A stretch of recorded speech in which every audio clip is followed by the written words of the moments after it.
Today I'm coming to you to make a short presentation on the Ethiopian-American voter and asking the question from a silent minority to active minority, who are these people who may impact the US political landscape? While this talk focuses only on Ethiopian-American voters, this applies to any place where Ethiopians live, in Europe, in Asia, North America, South America, and all over Africa. Ethiopians are mobile people. They are impacting positively the community and the country they live in. So I'm asking a very important question. Are Ethiopians challenging the status quo?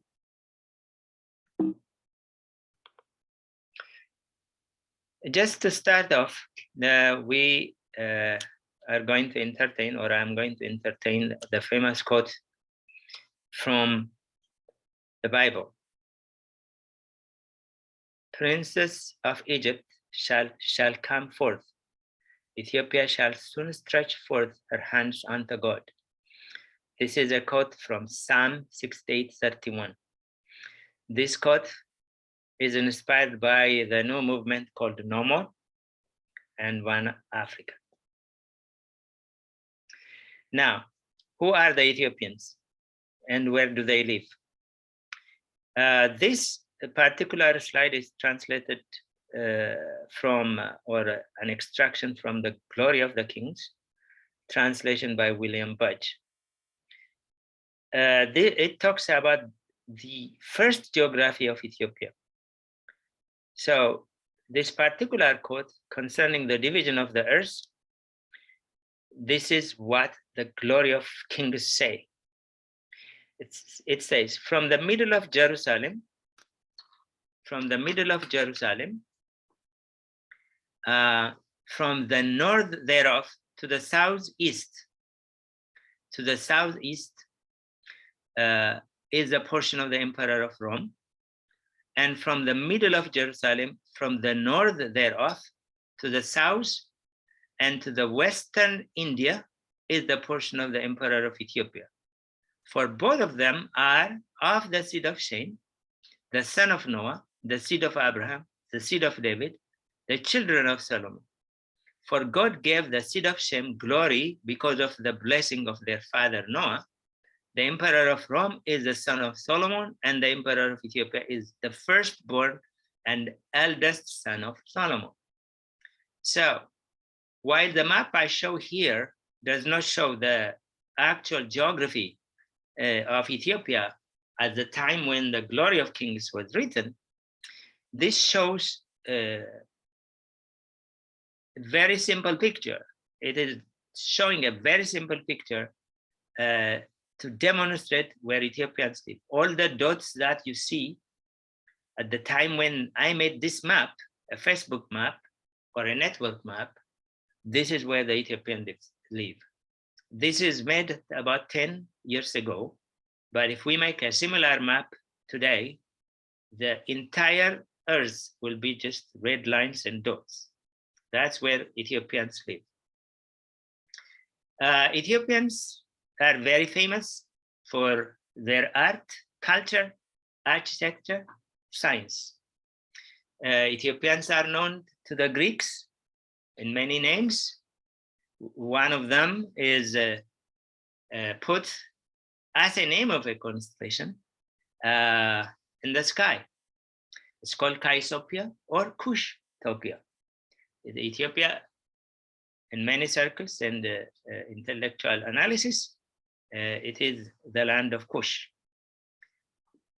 So Ethiopia is also,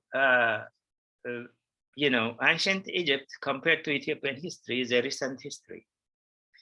When ancient Egyptians were popular and famous, they have actually, explored, the land of Kush, the land of Ethiopia.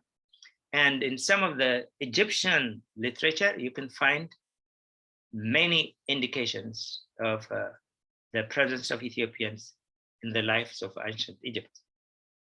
Ethiopians were once dominant and actually ruled Egypt. So you can find these traces of names, Amhara and Tigray, names of spaces like Aram. These are names of spaces, and also ethnic groups like Takaru for Tigray, Aram for Amhara, Baha, Beza, or Beza Agami, Ahahuf, Achafar. These are real places. Utoa, Adwa, Atala, Adolis, Mturat, and Derta, Anbet, and Ibnat, and names like Tasfu, Tasfai, they are all over in Egyptian literature. We can actually work very hard to decipher the Egyptian hieroglyphics ourselves in the mindset of Ethiopia and Ethiopian literature and historical accounts. You will find out that the entire Egyptian literature will have a good percentage of it about Ethiopia. According to 17th century geography, lots of places in Africa are called Ethiopia. There are Central Ethiopia, there is Southern Ethiopia, and so on. Even the ocean, the Atlantic Ocean, was called Ethiopian Ocean. So where do you find Ethiopians? If anyone is curious, simply what you do is wherever you are, it doesn't really matter which time zone you live in, you just look for the church, the Ethiopian Orthodox Church, or you just look for Ethiopian restaurants. You'll find them everywhere. For example, my own search of the church and Ethiopian restaurants provided me with all these place markers where Ethiopians live. And then in social networks, you'll also find where Ethiopians live by just going into Ethiopian networks. So Ethiopia is a 24-hour time zone country. It's not limited to a small place where I put these red markers there or there. It is all over the world. So Ethiopian food, Ethiopian culture, Ethiopian art, Ethiopian language, Ethiopian writing systems are being studied and adopted in some cases in many parts of the world. We are a small minority group compared to, for example, the Arabs in terms of migration, compared to, for example, Europeans into the Americans. But still, we can actually impact the environment and the society we live in positively because we have culture, we have art, and we have language, and that people, our neighbors and friends, want to learn about. Now, in terms of population within the United States, it is a minority population. United States, probably Canada can be included here also. For at least we can follow the wiki Ethiopian-Americans. You can find Washington, D.C. is about 1.1% Ethiopian. Maryland, about 0.39% Ethiopian. Virginia, 0.35% Ethiopian. Virginia is very important. We have to kind of make a note because in Virginia, in the last gubernatorial election, Ethiopians may have impacted the balance of power there. So a population of 0.35% in a given state can actually change the balance of power, tip the balance of power. So Minnesota, 0.34%, Nevada, 0.33%, Washington State, 0.3%, Colorado, 0.18%. Colorado is also another great example where the Ethiopians have actually have a good influence on the political establishment. Lots of political leaders, great political leaders, appreciate the participation of Ethiopians in the political process. Colorado, I said 0.18%. Dakota, South Dakota, 0.18%. Georgia, 0.17%. Probably in the upcoming Georgia election for governor, Ethiopians can are expected to have a big impact there. California, 0.09%, at least in urban areas like Los Angeles. Ethiopians can make an impact on mayoral election. Oregon, 0.09%. So, but all in all, when you look at the numbers, Ethiopians don't have the numbers to make a big difference in the election process, since we live in a country, basically Western countries, democracy, it is precision democracy. The time will come where one person can actually decide who should control the Congress or the Senate. One person, it is possible, because one person can make a majority. So in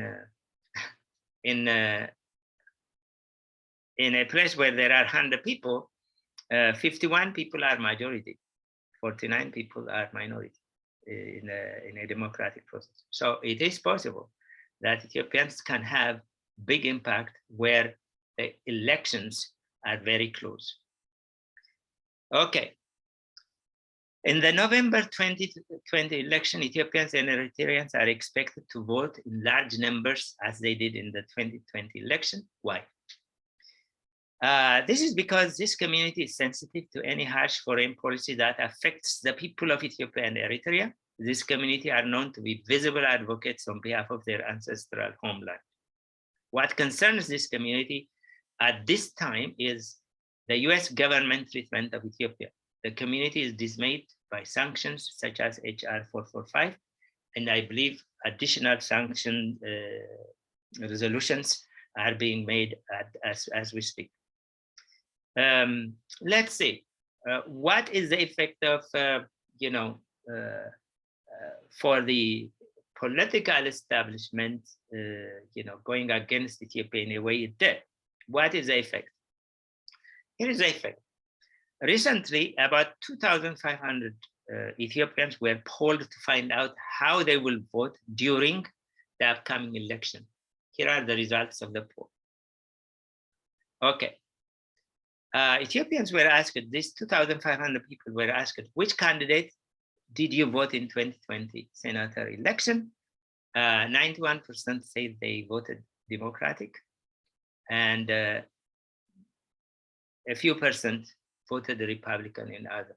So by and large, Ethiopians vote Democratic. Why did they vote Democratic? There can be factors, such as, for example, some statements made by very high officials regarding the Grand Renaissance Dam. So that may have the effect. So 91% voted in the 2020 election Democratic. Do you plan to vote in the 2020 midterm elections? The 2,500 people responded, definitely, more likely or no. So 89, about 90% of Ethiopians will vote in that election.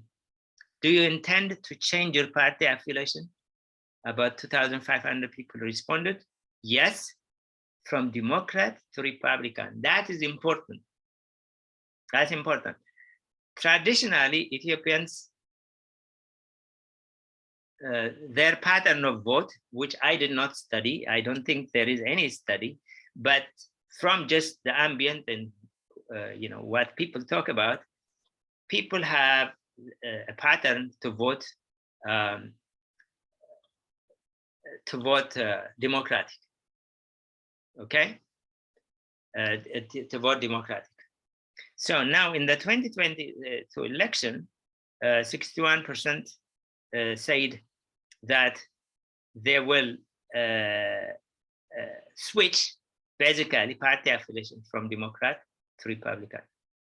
So probably this is shown in the Virginia gubernatorial election.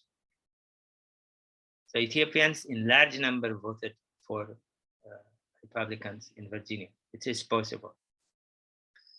Now, there are battlegrounds, what are called the battleground states. For example, Arizona, Florida, Georgia, Nevada, Virginia, Wisconsin, Iowa, Michigan, Minnesota, New Hampshire, North Carolina, Ohio, Pennsylvania, and Texas. There may be more. So in places where Ethiopians live in large number, it is possible that they can vote in the national election. Instead of voting Democratic, they will vote Republican. So Ethiopians have proverbs, very, very deep proverbs. For example, a curious freshman may pull a dragon. So at this time, Ethiopians as a society and as people who have ancestral home, they are concerned about pushing them too hard may probably pull a dragon. So it may backfire. So a curious freshman may pull a dragon. And then the other proverb is, don't envy your neighbor because you may lose yours. So don't envy anyone. You may lose yours. That's another fundamental proverb. A person loves you, therefore God loves you. So Ethiopians love their community. So you have to consider that God loves you. In return, when we receive love, we take it as God loves us too. Now, what is a man's cause? An Ethiopian man, what is his cause? This man is generic, by the way. It can be an Ethiopian woman too. So for Ethiopian man, his cause is his wife, his country, and his religion. So don't come with my wife, don't come against my country, don't come against my religion. If you don't do you leave me alone in these three things, I will just be quiet and we live a happy life. And there is this, that's a man sent by a woman is not afraid of death. So Ethiopian women are very strong, as you have seen in the No More movement. They are telling everyone to get up. So the men are not afraid of death. If you like chasing, change your hand with goose. So what is happening here is that the Western powers are actually changing their hand with a goose. They are by demonizing Ethiopia, by pushing Ethiopia to the corner, they are empowering brutal terrorists such as TPLF, Al-Shabaab, the Houthis in Yemen, and the Boko Haram, and so on. So be careful. Unite the spider web. It will tie a line. So a spider web, the strand, by itself is very weak. But if you put many of them together, they can tie a line. That's about unity. So Ethiopians, particularly Ethiopians, you need to be united on issues concerning your homeland. Then this is the last one is about hard work. For a person who is sitting, the sky is as high as his head. So what they are saying is, when you get up, you know the sky is very far. While you are sitting, the sky is very close to your head. So this advises Ethiopians, friends of Ethiopians, the African-American community, the African diaspora community, to really stand up and work hard and reach for the skies. Here are some facts about Ethiopia. Is that people, our friends, our neighbors, the people who advocate for one Africa and liberation for Africa and no more, and everyone else should know that, number one, Ethiopia is home of Dinkanesh, you see. So in every Ethiopian blood, the first blood is blood vein, the first blood is flowing. So we are children of Lucy or Dinkanesh. We are 3 million years old. Ethiopia is home of ancient civilization. We have Aksum, we have Alibela, we have Yaha, we have Sheikh Hussein, we have Harar, and so on. Particularly for Harar, it is the second or the third holiest city in the Muslim world. Ethiopia is the home of the Ark of the Covenant. So we are the ones who are keeping the original 10 commandments written in a stone called the Ark of the Covenant. Ethiopia is home of the peace, a piece of the cross Jesus Christ was crucified on. So Maskal, which is celebrated every year, Maskaram 17 or September 24, around September 24, is to celebrate the finding of the true cross. And part of that cross is resting in Kshen Mariam. Ethiopia has its own writing system. So one of the most important signature of civilization is that we write a very unique writing system, which has a lot of history from the beginning languages. You can name beginning languages that we have a writing system. Ethiopia has its own calendar. So we are now, this year, we are 2014, 7 years different from the Gregorian calendar. Ethiopia has never been colonized. Yes, we have never been colonized, and we are free people. We build the cities in our own way. We build the country in our own way. Ethiopia is the origin of coffee. In fact, one of the provinces of Ethiopia, Kaffa, and the coffee was found there. So the name coffee came from the province Kaffa. By the way, almost every province, starting say from Shawa all the way down to Kaffa, southeast, southwest, and south of the country, you can grow coffee. So coffee is everywhere in Ethiopia. Ethiopians are mentioned dozens of times in the Bible, in many places. One of the quotes I gave you at the beginning of this particular presentation is about Ethiopia stretching her hands to her God, this one. So there are several quotes about Ethiopia in the Bible. So with this, I conclude our presentation, and perhaps what we will do is share it on YouTube.